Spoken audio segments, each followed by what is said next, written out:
মতো আর আমার মতন পাপী বান্দা তারা একসাথে দাঁড়িয়ে একটা লড়াই করেছে। এটা সবচেয়ে বড় শক্তি এই লড়াইয়ে। এই লড়াইয়ে যেমন মাদ্রাসার ছাত্র শহীদ হয়েছেন, তেমনি যে নাস্তিক সেও শহীদ হয়েছে। এইখানেই আমাদের এই লড়াইয়ের সবচেয়ে বড় শক্তি। বাংলাদেশ এমন একটা জায়গা যেখানে এই সব আদর্শ মিলতে পেরেছে, আমরা মেলাতে পেরেছি, এই সাফল্য আমাদের। এই সব ভেদাভেদ ভুলেই আমরা লড়াইয়ে দাঁড়িয়েছি।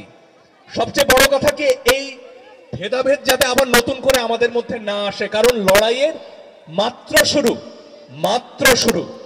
অনেকে বলছেন 15 বছরের স্বৈরাচার, ভুল। 1971-এর পরে যে লাখো শহীদ জীবন দিয়েছিলেন তাদের কি মর্যাদা দিয়েছি আমরা?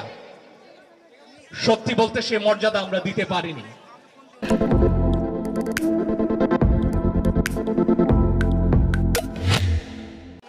সলিমুল্লাহ খানের একটা কবিতা মনে পড়ছে, সে কবিতার শেষ দুটো লাইন, একদিন শুনবো এহিয়া খান সে ছিল ছদ্মবেশে, সেও মুক্তিযোদ্ধা, আমি আর বিস্মিত হব না। সত্যি বিস্মিত হবার ক্ষমতা আমরা হারিয়ে ফেলছিলাম, কিন্তু সেখান থেকে এই 50 বছরের অবিচার অন্যায় থেকে সামনে এগোবার একটা সুবর্ণ সুযোগ আজকে তৈরি হয়েছে।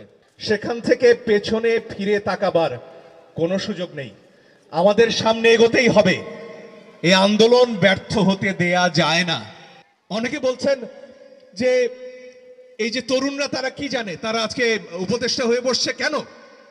আমার প্রশ্ন, এই তরুণরা জানে যা আমরা জানি না। এই তরুণরা জানে এই যে একদিকে মাদ্রাসা, একদিকে ইংরেজি মাধ্যম, একদিকে বাংলা। আমরা বলছি ওরে বাবা, এই ত্রিভঙ্গ শিক্ষা ব্যবস্থা ঠিক না করলে এ দেশকে একতাবদ্ধ করা যাবে না। তরুণরা করে দেখিয়েছে। আমি দেখেছি আমার নিজের চোখের সামনে, যেমন ইংরেজি মাধ্যমের ছাত্রীরা এসেছে, তেমনি মাদ্রাসার ছাত্রটি এসেছে, বেসরকারি বিশ্ববিদ্যালয়ে রুখে দাঁড়িয়েছে। যখন সরকারি বিশ্ববিদ্যালয়ে ছাত্ররা লড়াই করতে করতে রক্ত স্নাত হয়ে এক পর্যায়ে ক্লান্ত হয়ে পড়েছে। এই লড়াই যেমন ঢাকার, তেমনি এই লড়াই গোটা বাংলাদেশের। এটা ভুলে গেলে চলবে না। রাজশাহীতে মানুষ জীবন দিয়েছে, রংপুরে আবু সাইদ জীবন দিয়েছে, ঢাকায় আমার ছোট ভাই ফারহান জীবন দিয়েছে। শুধু ঢাকা, শুধু কেন্দ্র নিয়ে যদি আমরা থাকতাম, এই বিপ্লব কোনোদিন সফল হতো না। আজকে যারা দেশের নিয়ন্ত্রণ করতে এসেছেন, করছেন, যাদেরকে জনগণ ক্ষমতায় বসেছে, তাদের মনে রাখতে হবে কেন্দ্রে বসে শাসন করলে চলবে না। আপনাদের আসতে হবে রাজশাহীতে, আপনাদের শুনতে হবে দেশের প্রান্তিক মানুষের কথা। যিনি অটো চালান আজকে, তার কথা শুনতে হবে। যিনি রিক্সা চালাচ্ছেন, বলছেন ব্যাটারি না প্যাডেল, তার কথাও শুনতে হবে। সবাইকে নিয়ে বাংলাদেশ। আমি দেখেছি আমার বাড়ির কাছে বসিলায় যখন ছাত্রছাত্রীরা পিছিয়ে গেছে, শ্রমজীবী মানুষরা নেমে এসেছেন। তারা নিঃস্ব, তাদের হারাবার কিছু নেই, তারা বুলেটের মুখে দাঁড়িয়েছেন। ওই যে স্বরাষ্ট্রমন্ত্রী সাবেক, তার সামনে যখন একটা ভিডিও দেখানো হচ্ছিল যে স্যার একটা গুলি করলে একটাই কমে, আর কেউ পেছায় না, এরা সেই মানুষ। এই রিকশালা, এই শ্রমিক, এই দিনমজুর, এরাই আমার বাংলাদেশ। এদেরকে ভুলে গেলে চলবে না। যিনি ধর্মভীরু তিনি বাংলাদেশ, যিনি হিন্দু তিনি বাংলাদেশ, যিনি মুসলমান যিনি বাংলাদেশ, যিনি বামপন্থী যিনি নাস্তিক তিনিও বাংলাদেশ।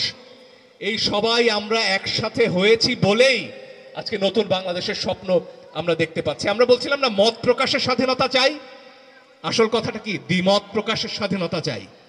আমরা লড়াই একসাথে করব, কিন্তু দ্বিমত আমরা করব, কিন্তু কেউ যেন ভেবে না বসে এটা হচ্ছে গিয়ে বাংলাদেশে নতুন করে বিভাজন তৈরি।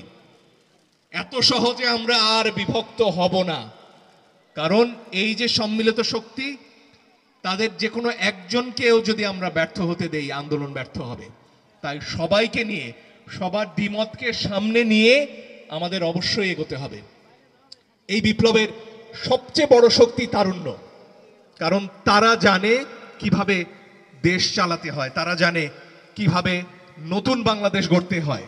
আমরা সেদিন হিসেব করছিলাম যে এত উচ্চশিক্ষিত মন্ত্রী পরিষদ বোধহয় বাংলাদেশের আগে কখনো পায়নি, এবং সে কারণেই তাদের সততা, তাদের যোগ্যতায় আমাদের আস্থা আছে।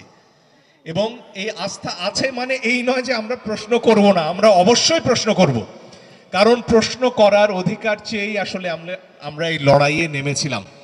আমার দেশের নারী প্রশ্ন করবে, দেশের পুরুষ প্রশ্ন করবে। আমার দেশের পাহাড়ে যারা আছেন, যারা দীর্ঘদিন নির্যাতনের শিকার হয়েছেন, তারা প্রশ্ন করবেন। আমার দেশের পুলিশ সদস্যরা প্রশ্ন করবেন যে কারা তাদের বাহিনীর এই অবস্থা করলেন। আর একটি দলের ইচ্ছায় বাংলাদেশ রাষ্ট্র এগোবে না, কোনো নির্দিষ্ট অংশের ইচ্ছায় বাংলাদেশ রাষ্ট্র এগোবে না। বাংলাদেশে আর পাহাড়ি হিন্দু, বৌদ্ধ, মুসলিম, খ্রিস্টান নেই, শুধু আছে বাংলাদেশের নাগরিক। এবং এই নাগরিক অধিকারের জন্যই আমরা লড়াই করেছি এবং লড়াই আমাদেরকে চালিয়ে যেতে হবে। নতুন সরকার 15 দিন 20 দিন গেছে, এদের সময় দিতে হবে, প্রধান উপদেষ্টা যেটা বলেছেন। এবং আমরা প্রশ্ন সময় ধরে করতে থাকবো, কিন্তু এই সরকারের কার্যক্রমকে আমরা যদি থমকে দেবার চেষ্টা করি তাহলে কিন্তু আমাদের স্বপ্ন আমরা অর্জন